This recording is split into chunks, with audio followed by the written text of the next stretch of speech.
To understand the relationship between Israel and Saudi Arabia, you first need to know how Saudi Arabia became a country. Exactly 100 years ago is a good place to begin a brief analysis of this region, for it was in 1916 that the British and French, along with Russian backing, signed the Sykes-Picot Agreement during World War I. This agreement anticipated the collapse, and therefore it secretly divided up the Middle East in order to design a region post-Ottoman Empire. In 1917, the year following the agreement, the Zionists had gained sufficient influence and control over the British government to get it to issue the Balfour Declaration, which promised Jews a homeland in Palestine.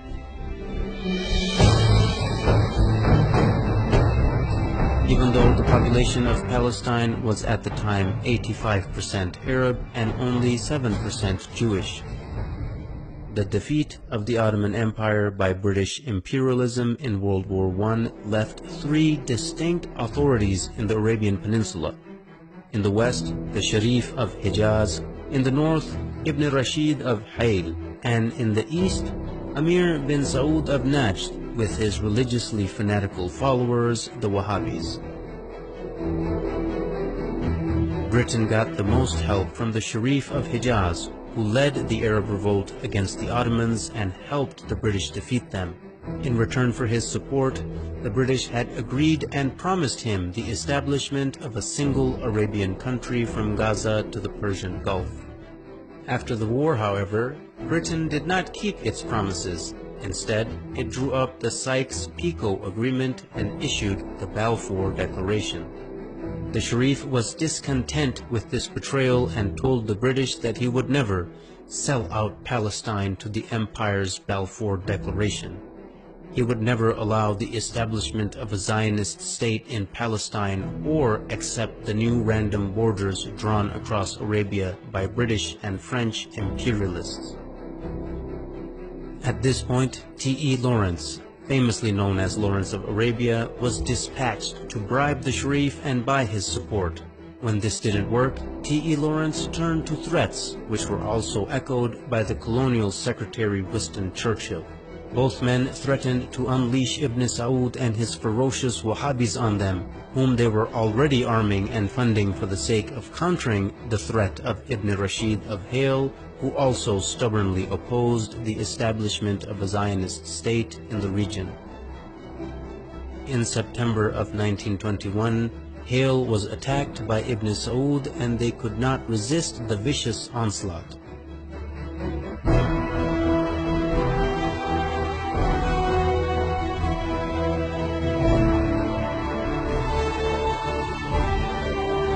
They officially surrendered in November of 1921. Hayl had dissolved into a colony of the Sultanate of Najd. By March 1924, the British realized that Sharif Hussein would not back down, so they unleashed Ibn Saud and his armies on the Hijazi territory as well. Within weeks, the forces of Ibn Saud and his Wahhabi followers began to administer what the British Foreign Secretary Lord Curzon called the final kick to Sharif Hussein and ruthlessly attacked Hijazi territory. By September 1924, Ibn Saud had overrun Ta'if, the summer capital of the Sharif. In mid-October 1924, Ibn Saud captured Mecca, the holiest place in Islam. After losing Mecca, the Sharif had to flee and lose his entire territory to Ibn Saud, ancestor of the current Saudi lineage. In January 1925, Ibn Saud had begun his siege of Jeddah, and the city finally surrendered in December 1925, bringing an end to over 1,000 years of caliphate rule which had begun after the demise of Prophet Muhammad. In February 1926, the new unified Wahhabi state was rebranded by the empire in 1932 as the Kingdom of Saudi Arabia.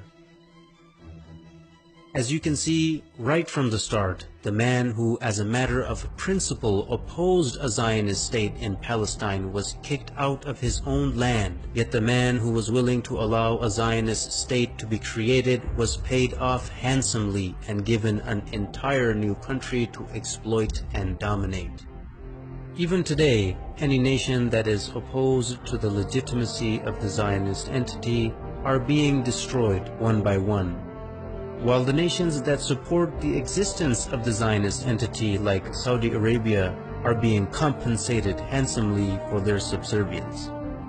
Are there any similarities between the Wahhabi and Zionist ideologies, who seem to be completely opposite, but both the creations of the British Empire? Stay tuned to find out.